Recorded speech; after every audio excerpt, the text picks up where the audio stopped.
പാറമട വീട്ടിൽ നിന്ന് വിശേഷങ്ങളുമായി രാജേഷ് ഹെബ്ബാറും സജീദ ബേട്ടിയും. ഉപ്പുമുളകും നിലവിൽ 3-ാം സീസണിലൂടെ കടന്നുപോകുന്നു. 2-ാമത്തെ സീസണിൽ നിന്ന് ഏറെ വ്യത്യസ്തമായ കഥാഗതിയിലൂടെയാണ് 3-ാം സീസൺ എത്തിയത്. മുൻ സീസണിലെ പല താരങ്ങളും 3-ാം സീസണിന്റെ ഭാഗമായി എത്തിയിട്ടില്ല.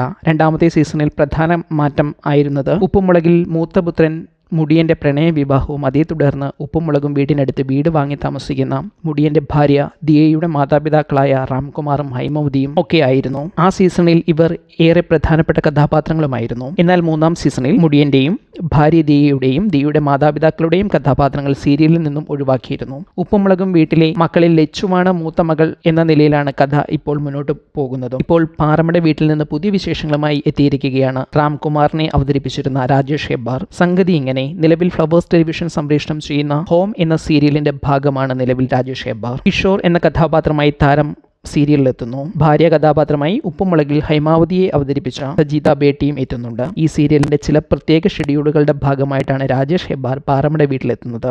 ഷൂട്ടിംഗ് ആവശ്യത്തിനായി ഉപയോഗപ്പെടുത്തുന്ന ഒന്നിലേറെ വീടുകൾ ഈ പ്രദേശത്തുണ്ട്. ഉപ്പുമുളകും വീടിനടുത്തുള്ള മറ്റൊരു വീട്ടിലാണ് ഹോമിന്റെ ഷൂട്ട് ആ ദിവസങ്ങളിൽ നടന്നത്. മറ്റൊരു പ്രത്യേകത, ഹോം സീരിയൽ 100 എപ്പിസോഡുകൾ തികയുന്ന ദിവസങ്ങളിലായിരുന്നു ഇവർ പാറമട വീട്ടിലെത്തിയത്. ഷൂട്ടിംഗ് വിശേഷങ്ങളും 100-ാം എപ്പിസോഡിന്റെ സന്തോഷവും ഒക്കെ ആ വീഡിയോയിലൂടെ താരങ്ങൾ പങ്കിട്ടിരുന്നു. ഈ വീഡിയോ രാജേഷ് ഹെബ്ബാർ തന്റെ യൂട്യൂബ് ചാനലിലൂടെ അടുത്തിടെ പങ്കുവച്ചത്. രാജേഷ് ഹെബ്ബാറും സജീദ ബേട്ടിയും തങ്ങളുടെ ഉപ്പുമുളകും ഓർമ്മകളും ഇതിനിടെ പങ്കുവച്ചിരുന്നു. ഏതായാലും ഫ്ലവേഴ്സിന്റെ തന്നെ മറ്റൊരു സീരിയലിന്റെ ഭാഗമായി ഇരുവരും എത്തിയിരിക്കുന്നു. നിങ്ങൾ ഫ്ലവേഴ്സ് ചാനലിന്റെ സീരിയലുകളിൽ ഏതിന്റെ വ്യൂവേഴ്സാണ്? ഉപ്പുമുളകുമാണോ, ഹോമാണോ, അതോ രണ്ടും നിങ്ങൾക്ക് ഇഷ്ടപ്പെട്ട സീരിയലുകളാണോ എന്ന് കമന്റ് ചെയ്യൂ. ഈ ചാനൽ സബ്സ്ക്രൈബ് ചെയ്യുക. ഒപ്പമുള്ള ബെല്ലൈക്കൺ അമർത്തി ഓൾ എന്ന ഓപ്ഷൻ തിരഞ്ഞെടുക്കുക. അഭിപ്രായങ്ങൾ കമന്റായി രേഖപ്പെടുത്തുക. വീഡിയോ ഷെയർ ചെയ്യുന്നത് പരിഗണിക്കുക.